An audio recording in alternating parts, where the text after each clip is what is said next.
नमस्कार मित्रांनो, कीस्टोनच्या आजच्या पॉडकास्टमध्ये आपल्या सगळ्यांचं स्वागत. फर्स्ट इयर हा सगळ्यांचा जिव्हाळ्याचा विषय असतो. कारण फर्स्ट इयरला ॲडमिशन घेतल्यानंतर विद्यार्थ्यांसाठी वातावरण नवीन असतं, त्यांच्यासाठी विषय नवीन असतात, त्यांच्यासाठी शिक्षक नवीन असतात आणि एकूणच एक्झामिनेशनचा जो पॅटर्न आहे हे पण नवीन असतं. यावेळेस कीस्टोन स्कूल ऑफ इंजिनिअरिंगमध्ये युनिव्हर्सिटीची एक्झामिनेशन झाली फर्स्ट सेमिस्टरची. त्याच्यामध्ये बऱ्याच विद्यार्थ्यांना हे खूप चांगलं यश हे मिळालेलं आहे. आज आपल्यासोबत याच विषयावर चर्चा करण्यासाठी आशिष चव्हाण हा विद्यार्थी आहे, ज्याचा SGPA 9.91 फर्स्ट सेमिस्टरमध्ये म्हणजेच ऑक्टोबर-नोव्हेंबर 2025 या एक्झामिनेशनमध्ये आलेला आहे. आशिष, तुझं या पॉडकास्टमध्ये खूप खूप स्वागत. धन्यवाद सर. आशिष, तू मला तुझ्या 12वीच्या CET स्कोअरबद्दल सांगशील का? हो सर. माझा 12वीचा CETचा स्कोअर 81% होता आणि त्यानंतरून कॅपराऊंड थ्रू मला आपल्या कॉलेजमध्ये कीस्टोन स्कूल ऑफ इंजिनिअरिंगमध्ये कॅम्प्युटर इंजिनिअरिंग ह्या ब्रांचला ॲडमिशन मिळालं. 81% होतं CET मधनं. तू मूळचा पुण्यातला आहे का पुण्याच्या बाहेरचा आहेस? ॲक्च्युली सर मी मूळचा तर बीडचा आहे, बट बीड तालुका अंबेजोगाई. पण ॲक्च्युली 15 वर्षाआधी माझे जे वडील आहेत ते काम करण्यासाठी कुरकुम तालुका 2मध्ये आले होते. तर माझं 10वी आणि 12वीचं शिक्षण हे पुण्यामधूनच झालेलं आहे, पुणे युनिव्हर्सिटीमधूनच झालेलं आहे. 10वीला मला 94% मार्क्स होते अँड 12वीमध्ये मला 76.50 मार्क होते आणि माझं 10वी आणि 12वी हे श्री फिरंगाई माता माध्यमिक व उच्च माध्यमिक विद्यालय कुरकुम इथं झालेलं आहे. दुसरी एक गोष्ट मला तुला अशी विचारायची आहे आशिष, की कीस्टोनमध्ये फर्स्ट इयरला ॲडमिशन घेतल्यानंतर एकूण तुझ्या भावना काय होत्या? जसं की सर तुम्ही स्टार्टिंगलाच म्हणालात की नवीन विद्यार्थी नवीन ठिकाणी आल्यावरती म्हणजे कसं वाटतं विद्यार्थ्याला, तर त्याच माझ्या संपूर्ण भावना होत्या की शिक्षक वगैरे कसे असते, वातावरण कसं असेल, स्टाफचं बिहेवियर कसं असेल, म्हणजे एकूणावर सर्वच गोष्टी नवीन होत्या माझ्यासाठी. आशिष, आपण तुझ्या स्कोअरवर तर येऊच, की तू अभ्यास कसा केलास आणि एकंदरीत तुझा सगळा शेड्यूल कसा होता अभ्यासाचा. पण त्याच्यापूर्वी मला तुला एक प्रश्न विचारायचा आहे, की एकूणच पहिल्या सेमिस्टरमध्ये कीस्टोनमधली सर्वात आवडणारी गोष्ट तुला काय वाटली? कीस्टोनचा ॲम्बियन्स म्हणजे जे वातावरण आहे इथलं ते खूपच म्हणजे निसर्गरम्य आणि नाही शांत वातावरण आहे. त्याच्यामध्ये डिसिप्लिन पण बाळगलं जातं आणि ओव्हरऑल नाही का हॅपी एन्व्हायरमेंट आहे कीस्टोनमध्ये. आशिष, इथं कीस्टोनमध्ये जे एकूण शैक्षणिक वातावरण आहे किंवा टीचिंग लर्निंगच्या प्रोसेस सगळ्या ज्या राबवल्या जातात, त्याच्यामध्ये तुला कुठली गोष्ट आवडलेली आहे? कीस्टोनमधल्या सर सर्वच गोष्टी मला खूप आवडल्यात. जसं की आपली लायब्ररी झाली, परत सर्व शिक्षक प्रोफेसर्स झाले, जे की तुमच्या म्हणजे प्रत्येक विद्यार्थ्याचे सगळ्यांवरती ध्यान देतात. ते ओव्हरऑल नाही का प्रत्येकाचे डाऊट सॉल्व करतात. इझिली अवेलेबल असतात स्टाफ रूममध्ये सध्या आणि 24/7 प्रत्येक डाऊट ते सॉल्व करायला हजर असतात. बरं आशिष, मला हे सांगशील का, की तुझे एक कुठले कुठले विषय फर्स्ट सेमिस्टरला होते? सर मला engineering chemistry, engineering graphics, basic electrical engineering, engineering mathematics 1 and मला वाटतं फंडामेंटल ऑफ प्रोग्रामिंग एक विषय होता तुला. फंडामेंटल प्रोग्रामिंग लँग्वेजेस हे 5 विषय होते आणि एक्स्ट्रा करिक्युलरमध्ये प्रोफेशनल कम्युनिकेशन स्किल्स हा एक विषय होता. अच्छा. याच्यामध्ये सगळ्यात आवडणारा विषय कुठला होता तुझा?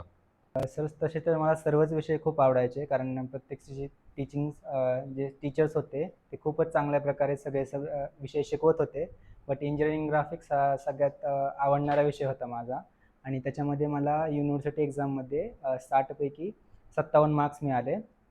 End semester end examination semester exam आणि इन सेमिस्टर एक्झामिनेशनमध्ये इन सेमिस्टर एक्झाममध्ये 40 मार्क्स. 40 पैकी 40 मिळाले. 40 पैकी 40. म्हणजे एकूण तुला 100 पैकी 97 मार्क्स मिळाले. Yes sir. आणि इंजिनिअरिंग मॅथमॅटिक्स 1 मध्ये इन सेमिस्टर एक्झामिनेशनमध्ये मला इंजिनिअरिंग मॅथमॅटिक्स 1ला 60 आउट ऑफ 58 होते. 58 होते आणि इन सेमिस्टर एक्झामिनेशनला आउट ऑफ ते 40 पैकी 40 40 होते पैकी तुला. 40 होते. म्हणजे तुला 100 पैकी 98 मार्क इंजिनिअरिंग मॅथमॅटिक्सला Mathematics मिळालेले ला. आहेत. याचा अर्थ इंजिनिअरिंगच्या दोन्ही महत्त्वाच्या विषयांमध्ये, ज्याच्यामध्ये बरीचशी मुलं फेल होतात, त्या दोन्ही विषयांमध्ये तुला 97 आणि 98 असे मार्क्स आहेत. Very good. Thank you sir. Ashish, जे काही तुला यश मिळालेलं आहे त्याच्यामध्ये अटेंडन्सला किती महत्त्व देशील? सर माझी मागच्या सेमिस्टरमध्ये अटेंडन्स ही 100% होती. अटेंडन्स ही खूप महत्त्वाची असते, कारण ज्या दिवशी शिक्षकाने जे शिकवलं आहे ते मी रोज घरी जाऊन रिवाईज करत होतो, जेणेकरून माझं कोणतंच पेंडिंग वर्क राहिलं नाही आणि जी म्हणजे तुला प्रिपरेशन म्हणायचंय की तुझा कुठलाच अभ्यास पेंडिंग राहत नव्हता. पेंडिंग राहत नव्हता. ज्या दिवशी प्रोफेसरांनी शिकवलं तेच मी घरी जाऊन रिवाईज करत होतो आणि जे शिकवलं जात होतं ते लवकर घरी गेल्यावरती रिवाईज केल्याने माझ्या लवकर लक्षात राहत होतं आणि माझं प्रिपरेशन लीवच्या दरम्यान सगळा सिलेबस झालेला होता लवकरच आणि त्या प्रिपरेशन लीवचा वापर मी रिव्हिजनसाठी केला आणि त्यामुळे माझा चांगला स्कोर झाला. म्हणजे याचा अर्थ जे शिकवलेलं आहे कुठलंही लेक्चर तू मिस केलं नाही. रोजच्या रोज ते सगळे टॉपिक जे आहे तुझे अभ्यास करून व्हायचे आणि जेव्हा टीचिंगचं कन्क्लुजन झालं त्यावेळेस तुझ्या सगळ्या विषयांचा अभ्यास झालेला होता आणि नंतर मग राहिलेली जी प्रिपरेशन लिह होते तुम्ही झालेला अभ्यास सगळा रिवाईज केला. Yes sir. बरं आशिष, तुझा एकंदरीत जर मी विचारलं तर दिनक्रम कसा असतो? सर मी रोज सकाळी 5ला उठतो. 5ला उठल्यानंतर मी जे काल झालेलं आहे शिकून त्याचं रिव्हिजन करतो 2 तास 5 ते 7 वाजेपर्यंत. 7 ते 8 वाजेपर्यंत मी आवरून कॉलेजला येतो. 8 ते 3 वाजेपर्यंत मी रेग्युलर लेक्चर्स करतो. त्याच्यानंतरून 3 वाजल्यापासून 5 वाजेपर्यंत लायब्ररीमध्ये जेवढं लिखाणकाम असेल ते उरकतो.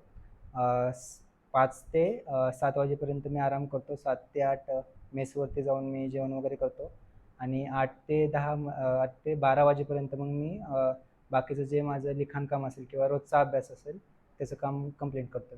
वा, तुझा अगदी सुटसुटीत आणि शिस्तबद्ध असा रोजचा प्रोग्राम आहे. खूप छान. आणि कुठल्याही यशामध्ये शिस्त ही खूप महत्त्वाची असते. खूप आनंद वाटला की तुझं ह्या रोजचा जो आहे तो शेड्यूल रेग्युलरली फॉलो करतोस आणि त्याचं कन्व्हर्जन तुझ्या चांगल्या अशा यशामध्ये झालेलं आहे. एक तर कळालं आशिष आता की तू रोजचा अभ्यास रोज संपवत होतास. पण आता जसं की इंजिनिअरिंग मॅथेमॅटिक्स विद्यार्थ्यांना खूप अवघड विषय वाटतो. बरोबर? तर मग तुझ्या मते तू तो सोपा कसा केलास?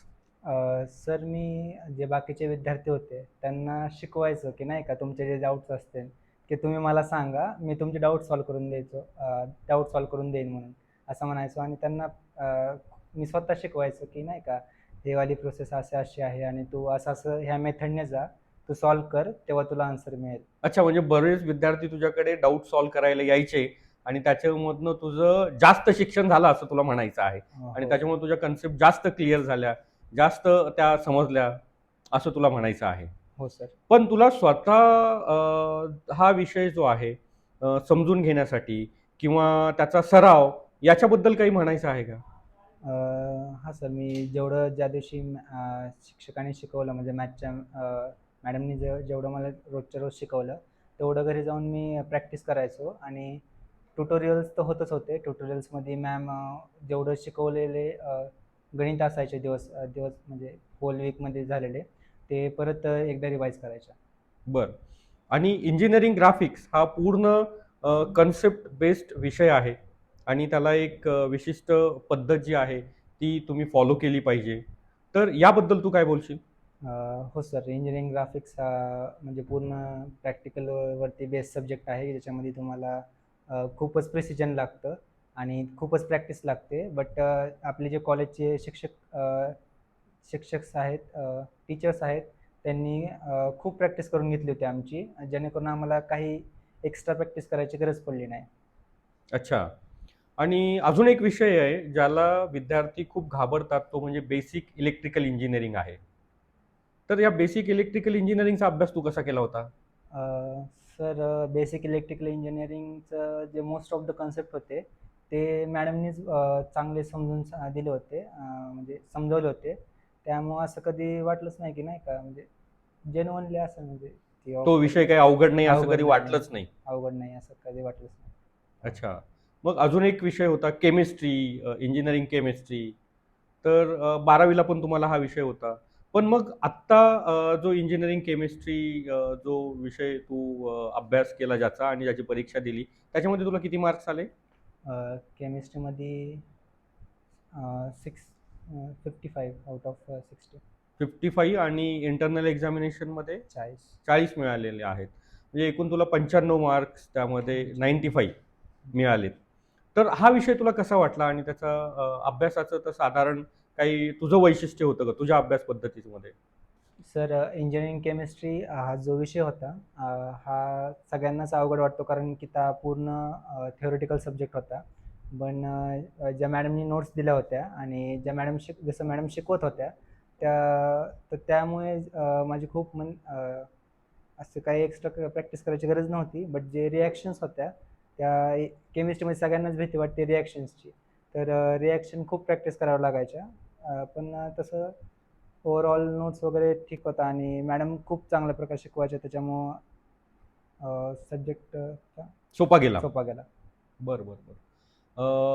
याच्यासोबतच आपल्याकडे गार्डियन फॅकल्टी मेंबर्स आहेत. तुझे जे गार्डियन फॅकल्टी मेंबर होते तर त्यांच्यासोबत तुझ्या मीटिंग्स व्हायच्या?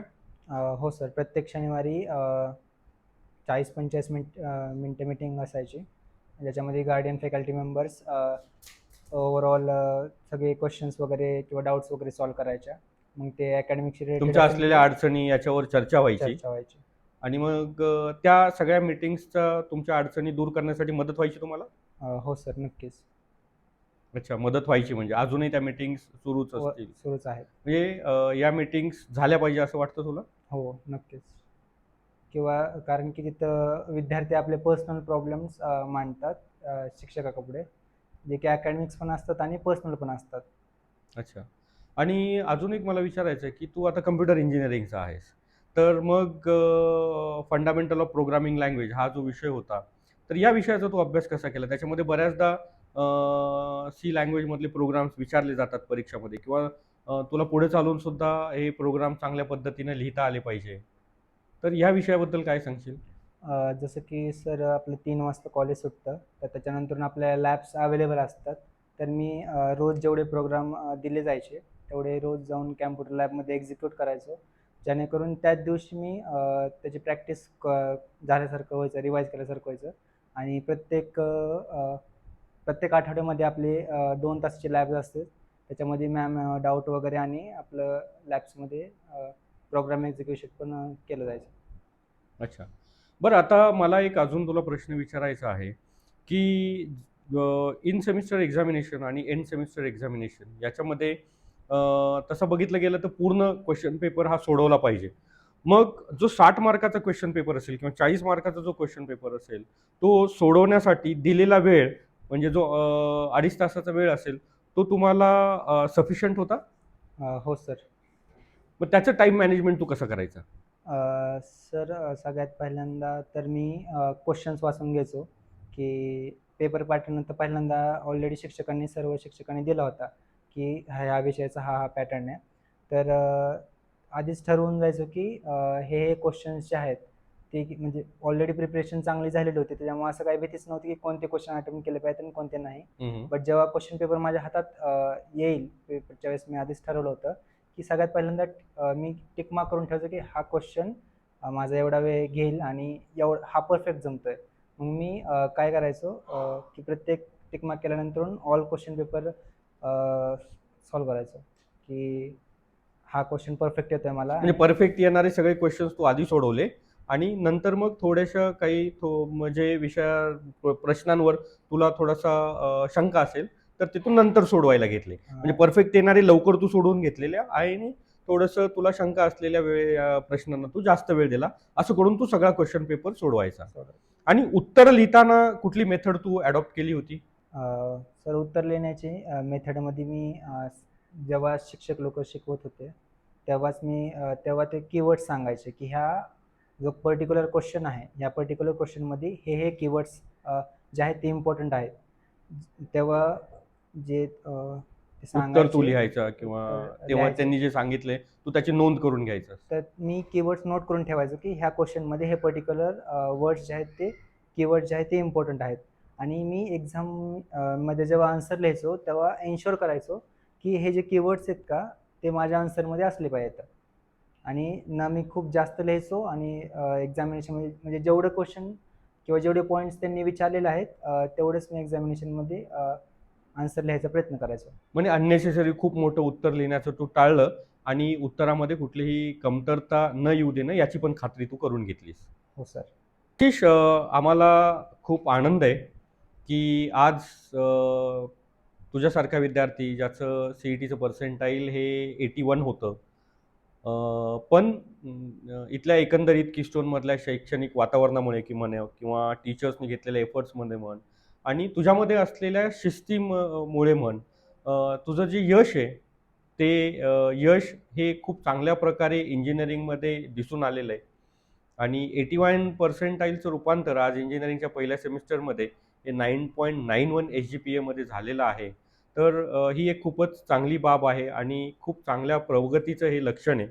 इथून पुढे तू अशाच पद्धतीनं जो तुझा SGPA आहे तो मेंटेन करशील. या उपरही जाऊन तू तुझा SGPA 10 आउट ऑफ 10 करशील याची आम्हाला अपेक्षा आहे. ओव्हरऑल जर तुला विचारलं मी तर एकंदरीत ह्या सगळ्यांचं श्रेय जे आहे ते तू कशाला देशील? सर ओव्हरऑल जे श्रेय आहे ती माझ्या आईला देऊ इच्छितो मी. कारण की माझी आई ही म्हणजे सिंगल पॅरेंट आहे. 2 वर्ष आधी जेव्हा मी 12थमध्ये होतो तेव्हा माझे बाबा हार्ट अटॅकमुळे एक्सपायर झाले आणि तिनं शिवणकाम करून जे आहे ते म्हणजे घर चालवते. माझा आणखीन एक बारका भाऊ आहे जो 11थमध्ये कॉमर्समध्ये आहे. तर आम्हा दोघांचं शिक्षणाचा खर्च आणि ते सगळं जे आहे एक्सपेन्सेस आहे ते आई कव्हर करते आणि तीच ॲक्च्युअलमध्ये मोटिवेशन आहे माझं, की मी आज ह्या इथपर्यंत आलेलो आहे. वाह! आशिष, म्हणजे तुझ्या वयामध्ये बऱ्याचदा जे विद्यार्थी आम्ही बघतो किंवा बरेच विद्यार्थी बघतो त्यांना एवढ्या जबाबदारीची जाणीव नसते. पण तुला त्या जबाबदारीची जाणीव आहे आणि ती जबाबदारी स्वीकारून तू कष्ट घेत आहेस आणि या कष्टाला तुला यश मिळत आहे ते बघून आम्हाला खूप आनंद झाला आहे. तुझ्यासारखे जे कष्टाळू विद्यार्थी आहेत आणि ज्यांना खूप मोठं यश संपादन करायची इच्छा आहे, त्यांच्या पाठीशी आम्ही कायम असू. इथून पुढे तुला कुठल्याही गोष्टीसाठी किंवा काही तुला मदत लागली तर ती आम्ही नेहमी करू. पण तू असेच एफर्ट्स इथून पुढे घेत राहा आणि यश जे आहे ते संपादन कर. नक्कीच सर.